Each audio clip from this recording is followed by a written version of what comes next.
that sign up there. Now you can start, Prabhat. You can just introduce yourself, and then please, this is your show now. Thank you. Good morning, good afternoon, and good evening, ladies and gentlemen, wherever you are. Thank you for your participation. Thank you, Vikram, for your so kind invitation. It is my honor to be speaking before such a distinguished group of mediators around the world. And I'm delighted to share my perspectives as I have understood about mediation, the way it has existed in the Indian culture and traditions, how it has changed, evolved, and is growing over a period of time.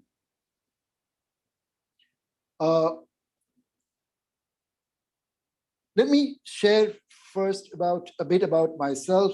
I'm a professional mediator based in the New Delhi capital region, India. And although I bring together vast experience over diverse careers, they have been mostly involved with international business and government relations. So while I worked for the first 25 years of my career, which involved not just traveling around the world, but even living in countries outside India.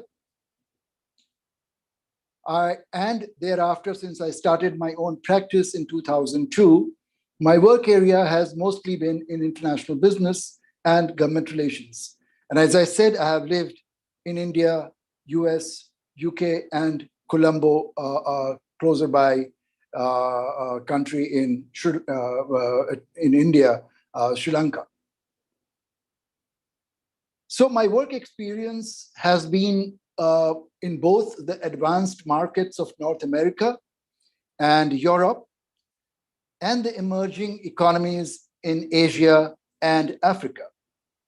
So that gives me a multicultural perspective of diverse cultures. So having worked in multicultural environment and across multiple industries.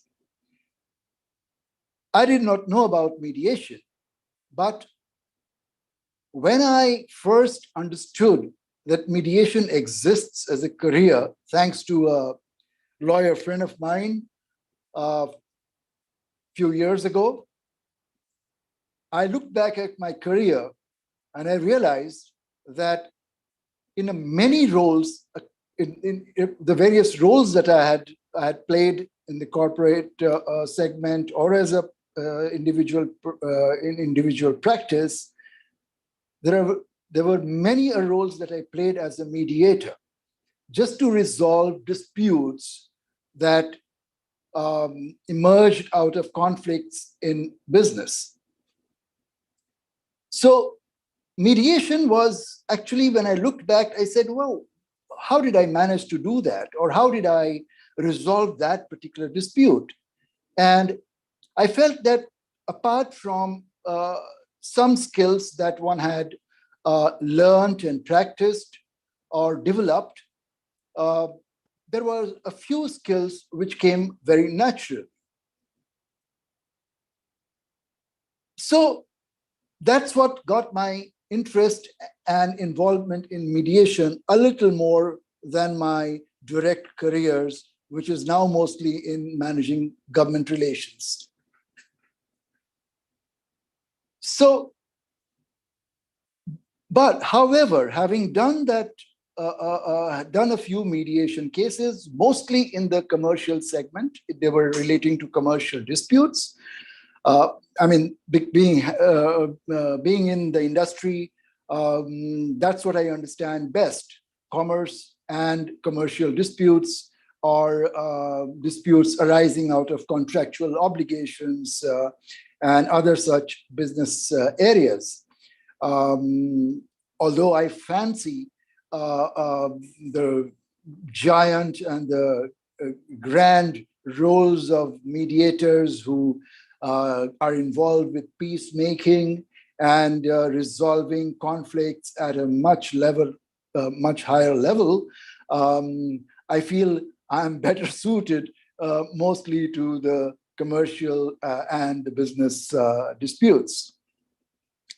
So at one point of time, I felt that, well, although I understand the skills, I've been able to apply them successfully, I have been able to resolve disputes using those skills, and the parties have gone back happy, many a times so amicable that they have restarted a business which, because of having run into disputes, had closed their involvement.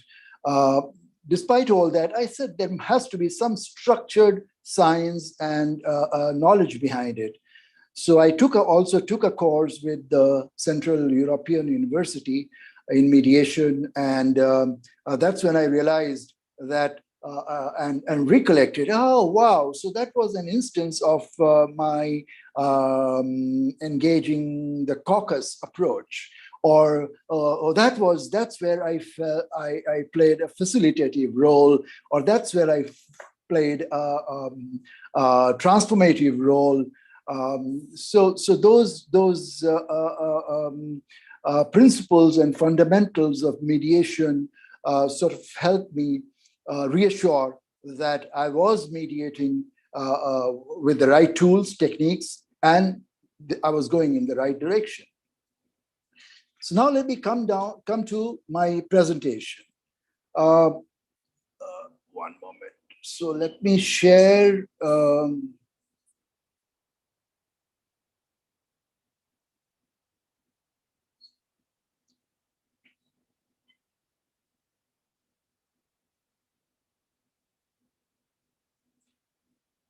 Right. So you all can see the slide.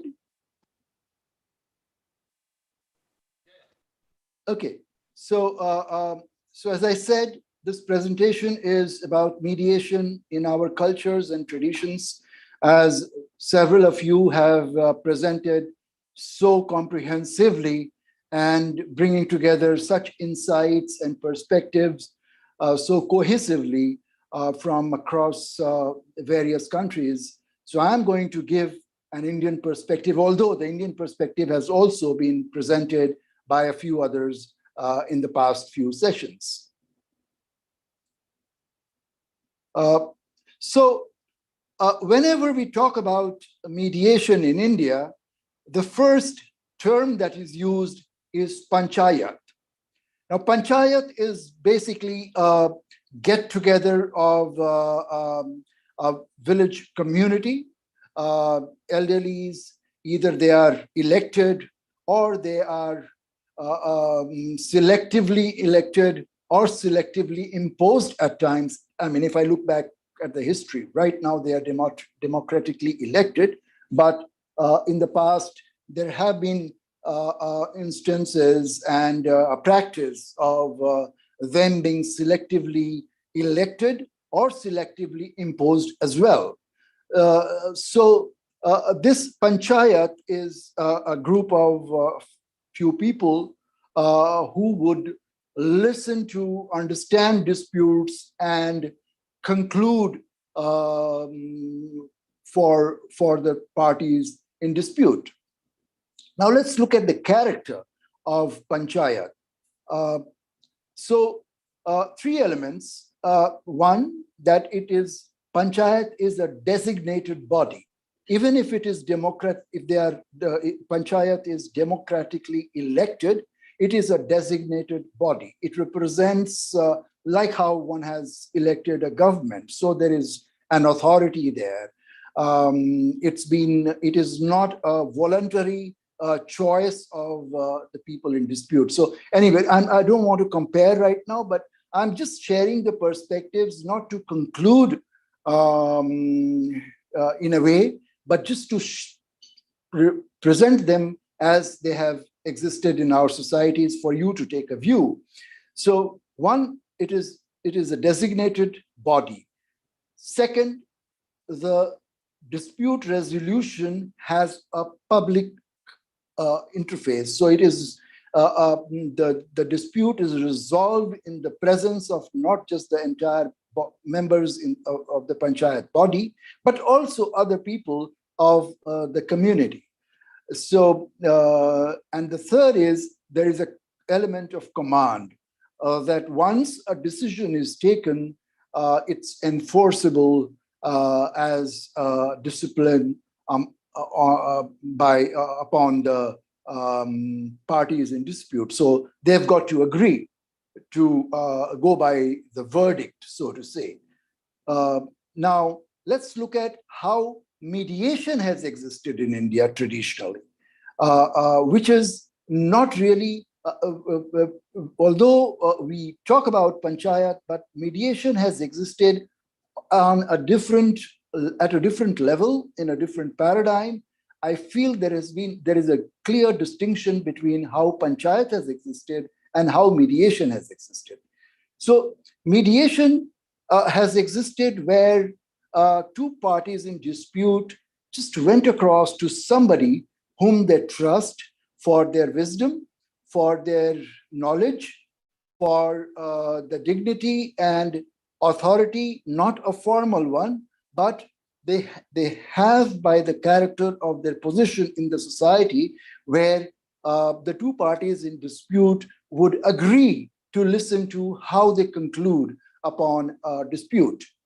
So clearly, in mediation, the parties in dispute selected the mediator voluntarily.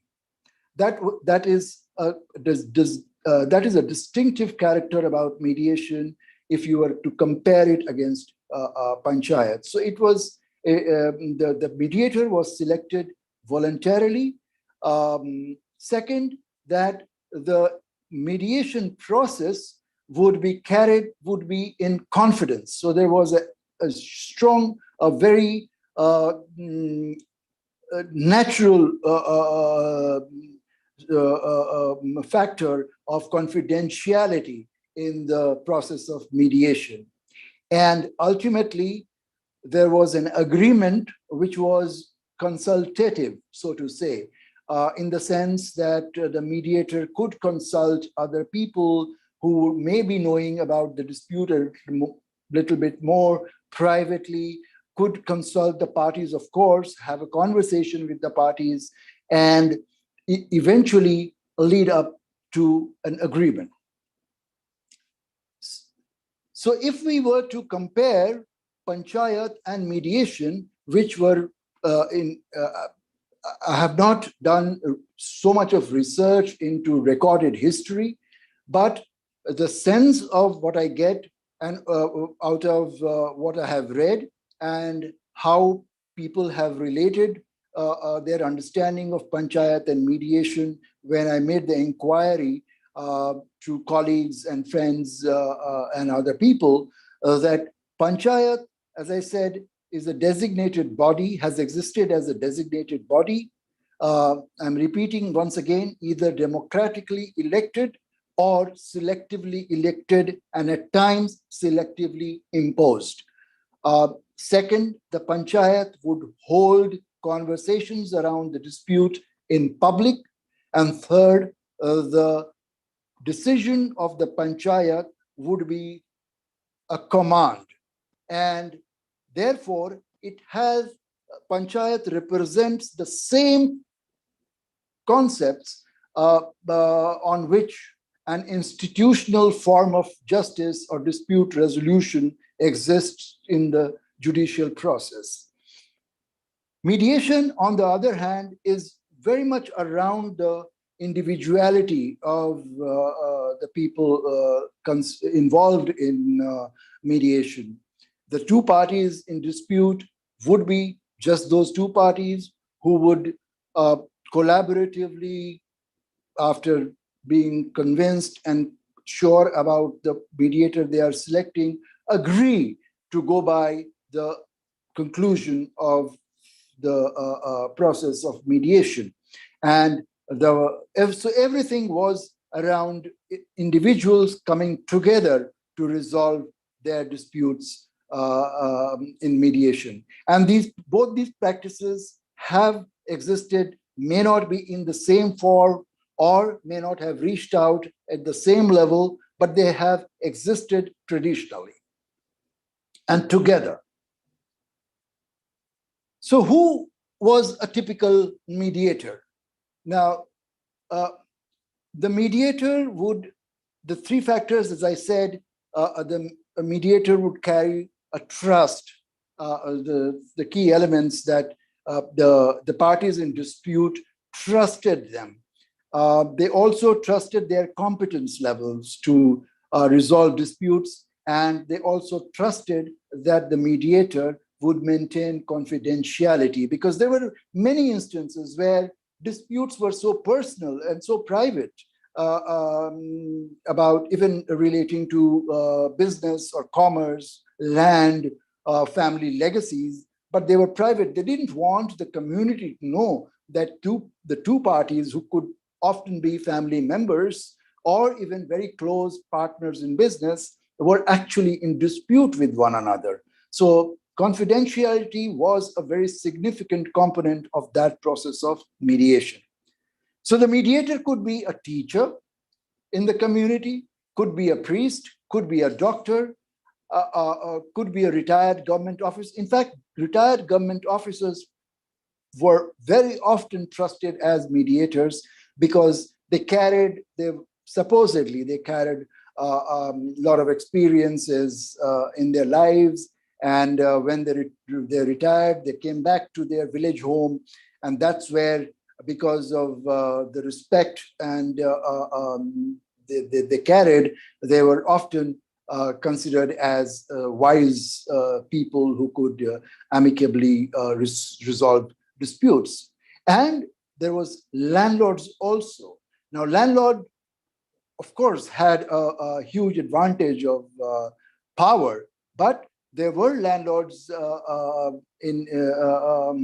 who were considered as neutral people, conscious of rights and equality of people and community harmony, and peaceful coexistence. And therefore, they were often engaged as mediators in a dispute.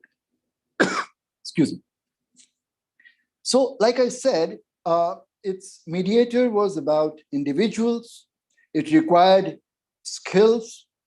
There was element of experience. The more experienced the mediator got, the more demand for them, not necessarily him, although in history we have more examples of men mediators, but there have been women as well.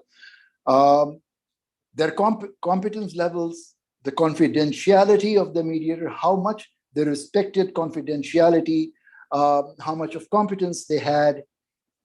But there was another factor, that mediating was a gesture of goodwill, mostly pro bono.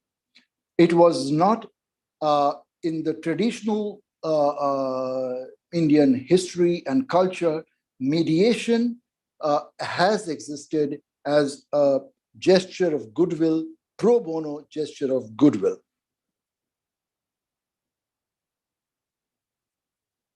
So what have been the mediators' roles? So they were selected voluntarily, as I said. However, having selected, there was an understanding that it was a contractual obligation between the two parties in dispute to eventually agree to how the mediator concludes the disputes. So there was a contractual obligation between the two parties, involving the mediator, an agreement to go by what the mediator eventually concludes. I would not use the word decides, because there was a huge difference between the decisions taken by the Panchayat and the conclusions made by the mediator. So therefore, mediator, of course, had to have competence, skills, and techniques that they used. and in skills and techniques could vary between not just negotiations, but also the ability to hold conversations, understand the perspectives, understand the issues involved with the subject of the dispute. And very often, the authority of the mediator mattered a lot, even though it was an informal authority. And then, of course, the agreement. The agreement eventually arrived at to conclude the dispute with a commitment to enforce it. Not that every agreement may have been was enforceable, but there was a trust that they would be the agreement arrived at the end of the mediation process would be acknowledged and committedly followed through by the parties in dispute.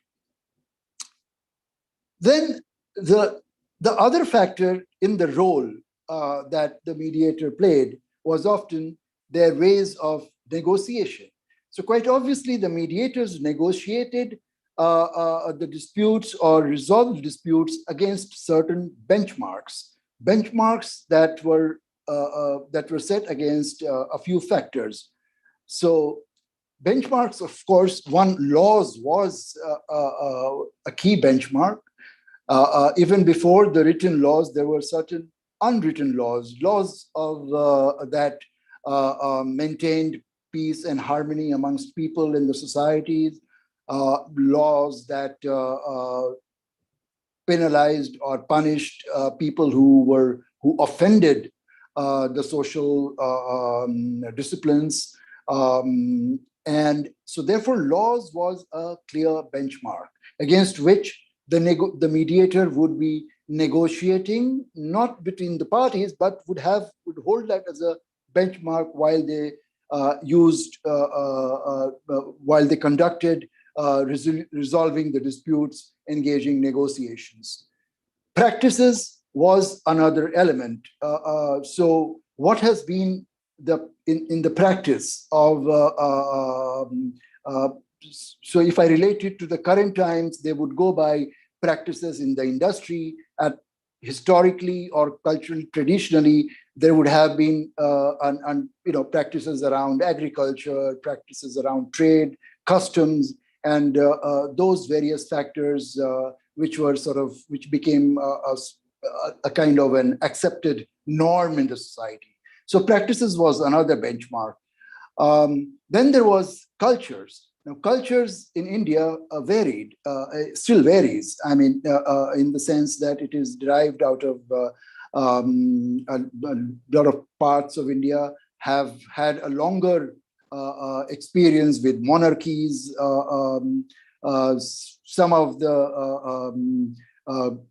Some parts of India have had a greater influence of the religion in their communities. So those factors were also a benchmark in as the mediator would be resolving disputes and negotiating with the parties. And the last benchmark, of course, of the mediator wanting to be neutral.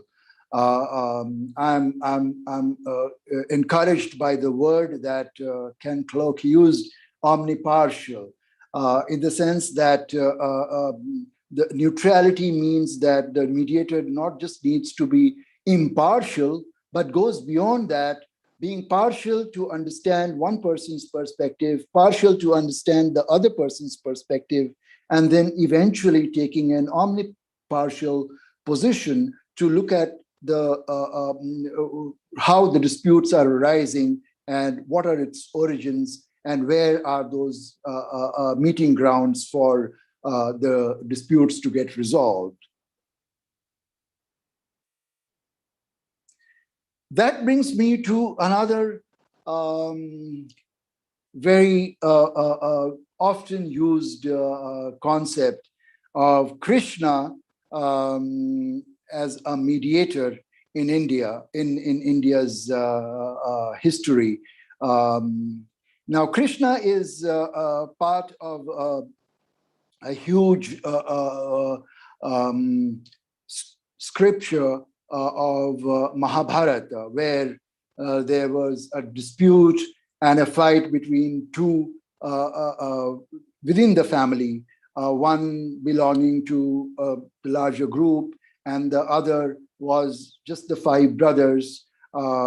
And regarding the dispute was regarding the family legacy.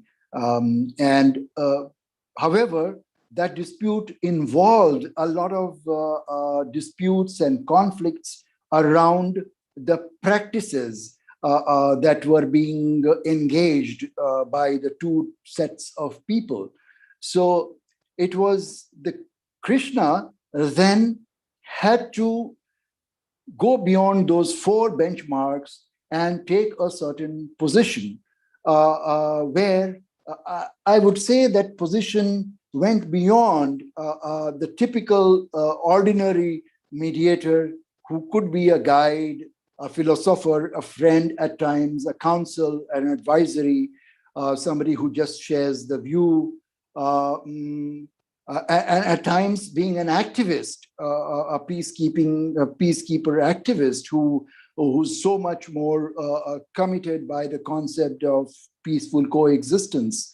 But Krishna went beyond that. I think he involved in the course of mediation factors like righteousness, morality, and of course, by the parties in dispute, at least one of the parties seeing him as the supreme person. So there was a huge element of authority in that kind of mediator. I'm not concluding, as I said, on any of these beliefs and examples that are often quoted. I'm just sharing the perspectives. All of you are such accomplished mediators. You could take a view as to how different it was, whether it was really the role of a mediator or the role of an authority. So now that brings me to looking at mediation as it has existed in the Indian society and the judicial process. So if I look at mediation, like I said, it has moved from its foundation of goodwill, gesture of goodwill. So now, currently, it is transforming from being a gesture of goodwill towards being a professional service. Even if I were to look at mediation as social activism for peaceful coexistence, resolving conflicts between two communities, it is a lot more professional because it has become more sophisticated, requires a very qualified skills and competence to be in a position to resolve those complex issues.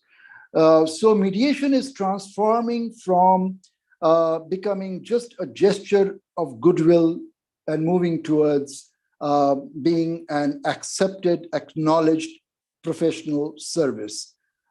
So transformations are taking place around the skills. The disputes are not simple, and their levels have changed. Their complexities have changed. There are multiple factors around a dispute today. For instance, dispute between two organizations. When you are going to resolve disputes between two corporates, it requires understanding perspectives from various levels, from the level of a manager right up to the CEO. There are various manners or techniques that will be required to engage, to understand what were the role plays of the various people in the dispute, and where is that line that brings a hope for reconciling. Then it's also getting experiential. People who have engaged mediation successfully and are satisfied and happy with mediation they are going back with a certain experience, and that experience is likely to be shared. So it's bringing in another dimension to the whole concept of experiential factor at a time when it just stopped at oh well, that person is a great mediator, he has resolved disputes between us, and I'm sure that if you are finding anything, you could go up to him. Now to the point where they would say, oh, so you are looking at this particular dispute? I think among those 4 or 5, that person would be a lot more competent in handling that. Now that is based on a certain experience, a proven experience of the user.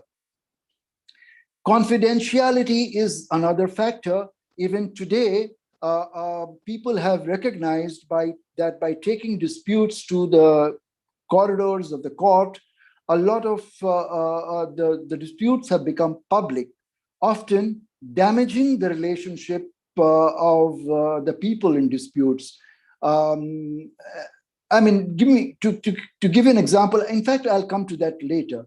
Let me leave it at this point to the fact that confidentiality continues to be a very, very strong, important component.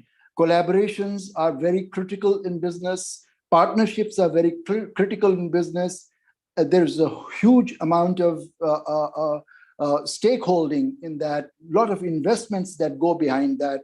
And if disputes were to be resolved confidentially, chances are that the two parties in dispute could come back together, bring together their positive resources towards and build again a healthy relationship. And of course, the factor of trust. So the trust is now has evolved over time from not just being responsible towards the community, but trust in being responsible to the community, to the profession of mediation itself, towards the ethics, values, and standards of mediation that is expected of an accomplished mediator. The judicial process, as I said, Panchayat, I believe, is a part of the judicial process. Even though the formal judicial practice came into India later, Panchayat had existed, but because it was designated, because it was not confidential, it was public, and because it also was, there was an element of command and authority in it. So if you look at the adversarial jurisprudence in India, it has moved from Panchayat, accepted, acknowledged the written laws of the formal justice process, and command and authority are the key components of that entire judicial process. Now, where the judicial process has contributed significantly to mediation is that mediation as it existed, and in fact, if you look at the green line, that is showing how mediation sort of grow very surely and steadily. How this is the phase, I think, around 70s, if I go by my personal experience and those people and colleagues whom I have consulted, around the 70s, it began to lose the traditional mediation practices in many ways, which shifted to the judicial process thereafter. One of the things that attracted parties in dispute to take the judicial process was the factoring in of rights, the rights and rights of the individuals. There was a time in the Indian cultural mediation practice where because of the positions of power, the unequal positions of power between, let's say, the more educated segment of the society, the higher castes, the often there would be an element of the agreements that were arrived in concluding the disputes relating to two unequal parties going somewhat in favor of those who had a greater power. And that's when mediation may have lost its trust values, at least from the perspective of those who were seeking justice. And they were disadvantaged in terms of their positions in the society. So they took to the judicial process. Now, just imagine them getting a favorable judgment that made them own back some rights which they thought that could never come their way. That would have mobilized the spirit and sense of trust of that disadvantaged community in seeking law and justice. And therefore, they started believing more in the judicial system. So there was a positive side of how the judicial process influenced resolving disputes. And mediation today is now, thanks to the judicial process, is carrying an element of being fair and equal to as much as possible towards the people who are in a less who are disadvantaged to have the power of negotiation.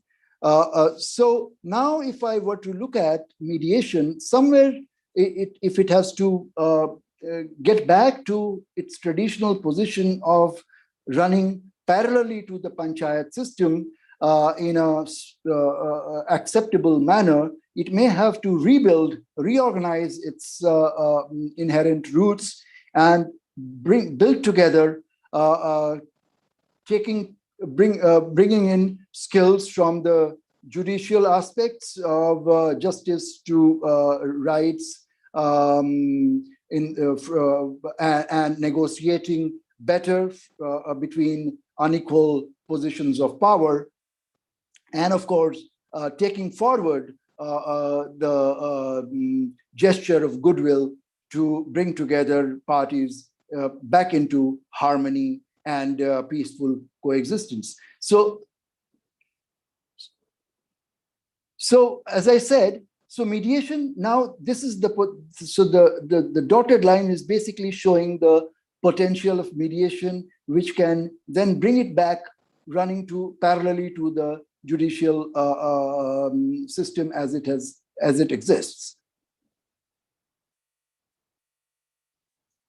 So what were the disputes around? I mean, what are I looked at the core disputes. They were, as I said, it resolved around land, where mostly it was tenancy. It involved around agriculture. So, for instance, agriculture tenancy was a very common agreement between two people. Somebody who owned a land gave it to somebody who knew the cultivation process to carry through the whole engagement.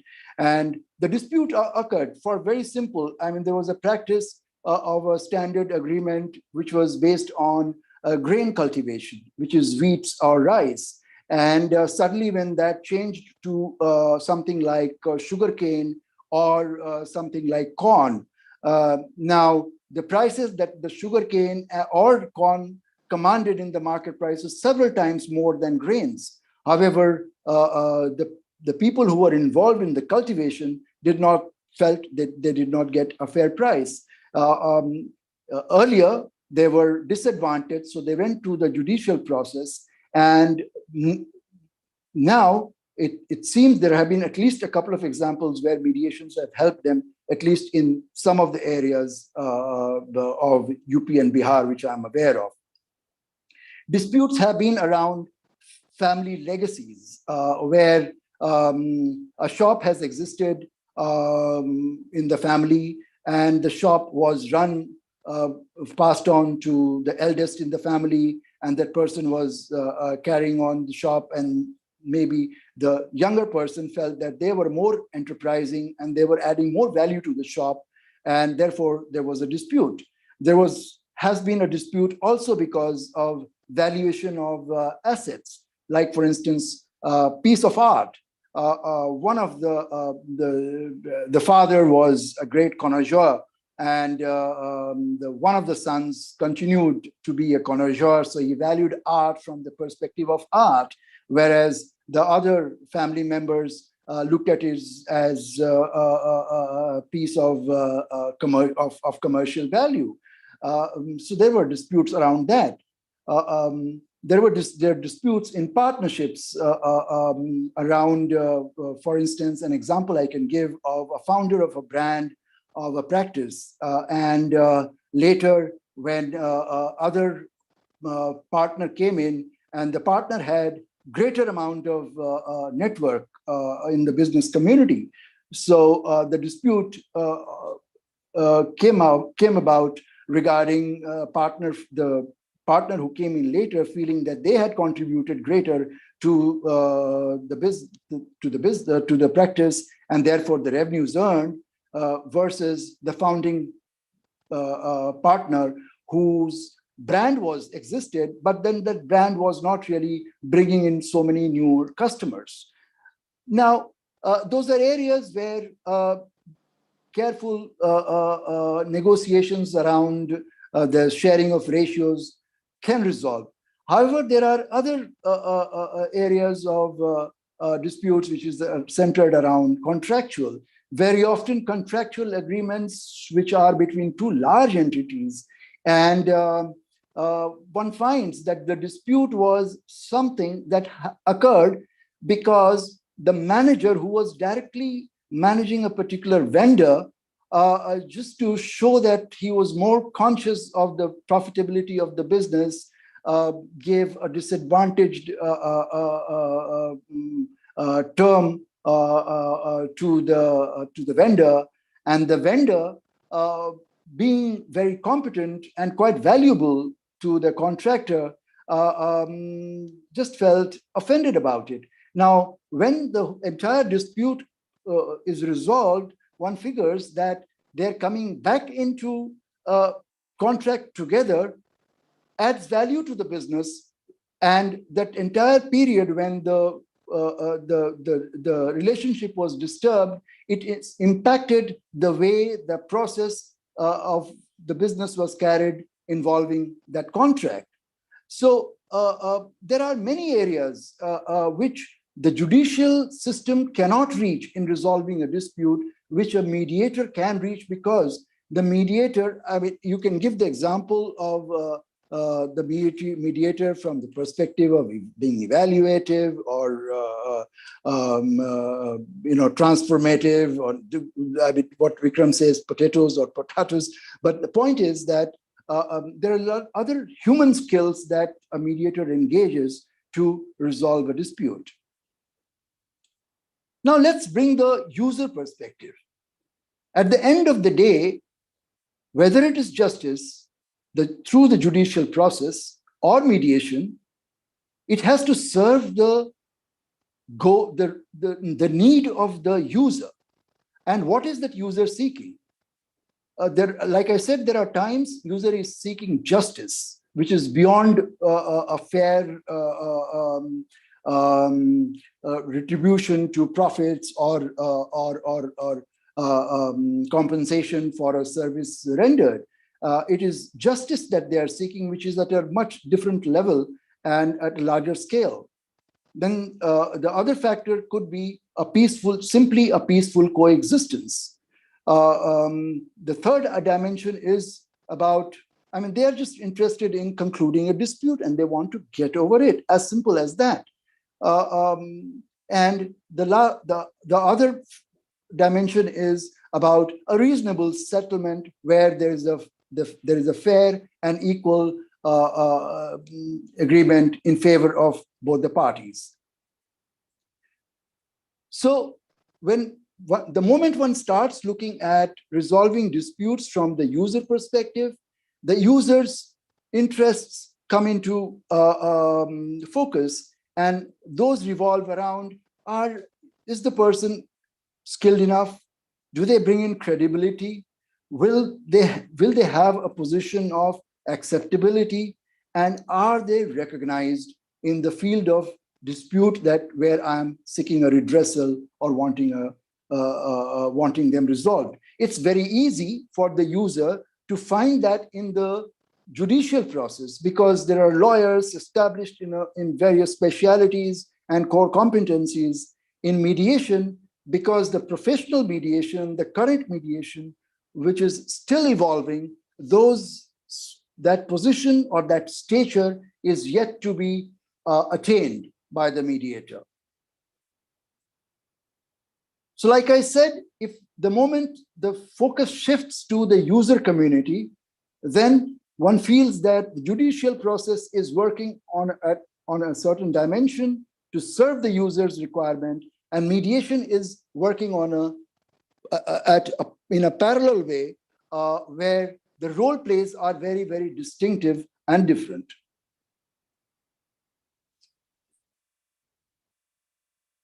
So how do I see mediation? If I look at mediation currently, as I said, it has to transform from being a gesture of goodwill to professional service. Professional service does not necessarily mean compensated by fees. It could be a professional service even for a gesture of goodwill, but professional service because it is based on sound experience, knowledge, competence levels, because the disputes are a lot more complex than how they used to be maybe 20 years ago, 30 years ago, or beyond.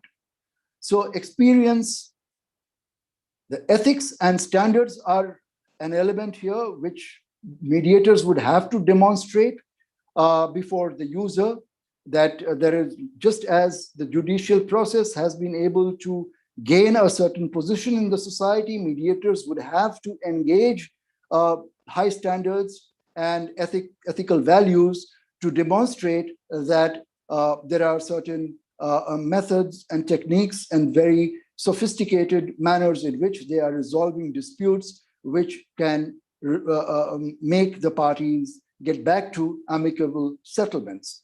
And of course, while the judiciary process and mediators are promoting mediation through training and other ways to reach to smaller levels, even at the village levels, we have to be conscious that mediators would also have to work towards setting examples of excellence in resolving disputes, because those are the factors would build trust, rebuild trust, bring in dignity and respect and acceptability of mediation as a professional service.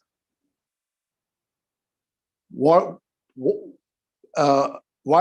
the mediators follow those disciplines to regain that position, there could be elements like making mediation an academic career, having a governing body to manage practices and set standards and benchmarks for the mediation practice, like it is done in medicine practice, or it is done even in the law practice, and or even in the practice of chartered accountancy.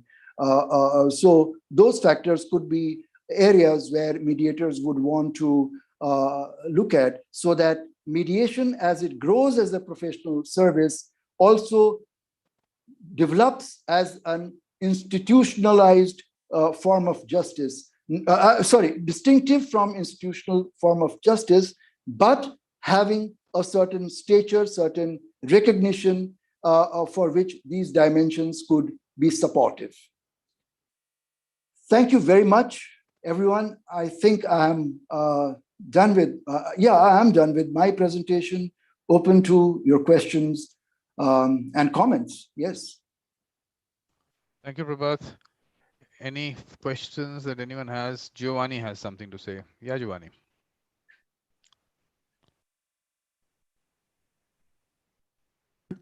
My thanks for your speech. I had a look at your chart, resolving disputes, mediation, and judicial. Judicial is increasing. Mediation is falling, if I remember well. Yes. Did I understand well? So what does it mean that mediation, the mediation usage is decreasing through the times in India? Well, what if I go back to this? Can I go back to To the a slide? chart. Yeah, one moment. Let me see. Anyway, I think the chart is there in our visual thing. In the chart, there's a judicial process. As I said, its foundation was Panchayat in India, and then it got institutionalized in the formal judicial process, mostly during the British rule in India. It does not mean it didn't exist before that. There were monarchies and there were courts of justice, like the court darbar. And so if I get back into history, but Panchayat was also an element. Now that is I believe that Panchayat is the foundation of that institutional form of justice. Parallel to that, mediation was also growing and evolving on a different parameter based on skills, based on competence, based on individuals, the mediator as an individual, not as an institution. However, somewhere around the 60s and 70s, the practice of mediation started losing out to the justice, the formal justice. People started, the users began to engage the formal justice more than the traditional mediation. So it went on to a level, and then it seemed to be declining, the traditional form of mediation. However, when I show the graph, which is of the dotted lines, what I mean is that based on the foundation of mediation as in our culture and tradition, mediation has the potential to reorganize itself and develop as a professional way to resolve disputes, so that it can get back its position of a parallel process to the formal judicial engagement in resolving disputes. So the moment I look at resolving disputes from the user's perspective, I start seeing those two options. So user has a democratic choice to go for that, depending upon what is their need. So the green line represents the traditional way of mediating, and the dotted line, the present mediation. Okay. Yeah, the potential of the present. I got it. Yeah. Okay. So basically, Prabhat, you feel that there is, of course, that whole concept of that traditional method of using it. Can that develop, or are you saying that this whole concept of the proper training and accreditations, that route is going to take place? How is it going to move with yourself? Yeah. So there are. I feel that it has to be transformative. As I said, the mediation has to transform from essentially a gesture of goodwill to a professional practice. Now, there could be various factors influencing it. Like I said, mediators, the more the mediators set examples of excellence in resolving disputes, the more complex issues they resolve, all those, that's at one level. The other level is promoting mediation or rebuilding, re-engaging mediators, the traditional mediators who still exist, reorienting them to get back to resolving disputes. Training is one part. I do not know. There are various arguments. I personally feel just training people, if they don't have the basic core skills, could bring out so many mediators who could give back negative experience, which could sort of act in another way. But if we are looking at the transformation of mediation from gesture of goodwill involving skills, the traditional factors on which it has been founded, to seeing them work in the more modern, more complex environment in a more disciplined way and more realistic way. That transformation is what I'm seeing possibly happening if we were to look at those key elements that could work in its favor. Okay. Chuck wants to ask you something. Yeah, Chuck. Yeah, it's kind of in a follow-up to that. In one of your last slides, you talked about institutionalization, perhaps having a governing body or something like that. I find that a bit difficult personally, because what would be the boundaries that you would see for what mediations fall under that? Because when my kids are fighting over the ball and I say, let's talk about this, I'm mediating between them. So, you know, I mean, if you're, I myself am a commercial mediator. That's the background I come from, and saying, you know, I'm going to talk about the Israeli experience next week when I speak, but you know, what sort of lines would you draw, saying this person can mediate and this person can't mediate? Just to give a little bit of a teaser, in Israel, there's no regulation of the profession per se, but there is regulation of who may serve as a court-appointed mediator. That is to say, in a private mediation, anyone can do it, and as you say, experience and reputation and things play a very great role in the choice of the private mediator. But only being a court-appointed mediator is actually regulated in any form. So where would you draw? That's where Israel draws the line. Where would you draw the line for that in commercial, especially?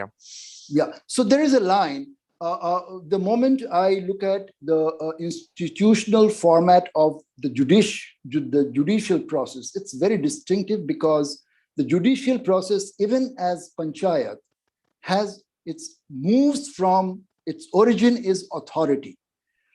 When I'm talking about institutionalizing of mediation, I'm not talking about an authority setting standards and guidelines, but it is a more democratic form of the community coming together to set a few benchmarks, like the doctors, for instance. Or I take an example of a career that I practiced as an advertising person. So the advertising, although there are laws relating to advertising, and the parties engaged in advertising are bound by that, there is an advertising governing council which sort of identifies where people could sort of raise issues or grievances regarding, oh, well, look, that was something that will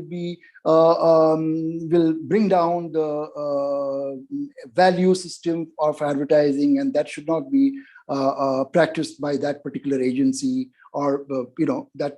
So these are bodies where it is a democratically selected or an elected body out of the community of mediators, just so that there are the practices and the ethics keep evolving and changing, and they sort of set a few benchmarks and standards for themselves. Basically, where Chuck is that will start bringing people to feel that mediation is just not about, you know, somebody coming out and saying, hey, I can mediate, but they come with a certain background of which has got a certain reputation, acceptance, and a certain pedigree, so to say. But what Chuck is coming from is that the point is, a lot of people in a lot of situations are doing mediation. So to even say that they come out of mediators, that means the entire population might be covered in that. So, yeah, of course. I mean, so though that elimination on one hand would be, of course, made by the users themselves. I mean, they recognize that a few people like, but that's true for lawyers as well. But people engage lawyers and they feel, oh gosh, goodness, who have I got into? And they change the lawyers, right? So they will go through that process. But however, are your children going to be allowed to change you as a mediator? If they don't like your standards of practice. Chuck has a follow-up. Yeah, Chuck. You had a follow-up. Yeah, no, I was just going to add on to that comment. That's when I don't want to mediate, I said, go ask your mother. Then that's the that's the mediator transferring the case on standards onto are the already other one. set. So, That means within the people, they know the standards, they know whom to go to. This one doesn't work for us. yes, but then there's a problem with omnipartiality, I think. So,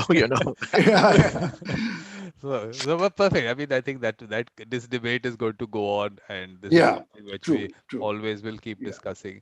These are just pointers, just to be conscious and aware, so that it helps us all as we move along. Yeah, because I think Reza wanted to say something, and I think his internet was not all right. Reza, you wanted to say something? My internet connection seems to be unstable. Do you have my voice now? Yeah, we have your voice. We have. If you want to put your video off, you can put your video off. Yeah. Yeah, you can put your video off.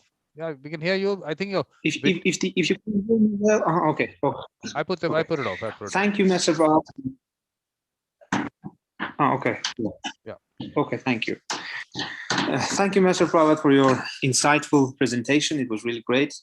And as far as you are an experienced person in the business, international business, I have a question in the dispute resolution in India. When negotiators go for negotiations in international trade or investments, what are the what do they prefer most in the dispute resolution part of their contracts? For example, the chief negotiators, what do they recommend to the team for the dispute resolution? And if we want to evolve the mediation in that sector, for example, oil and gas or other industries in India, how do you think mediation is going to play a role in the future of dispute resolution in India? Thank you. Yeah, that's an interesting question, because I don't think mediation has reached that level of acceptability just yet. No matter, I believe that there are very capable and competent mediators who could possibly resolve those issues. There would be, however,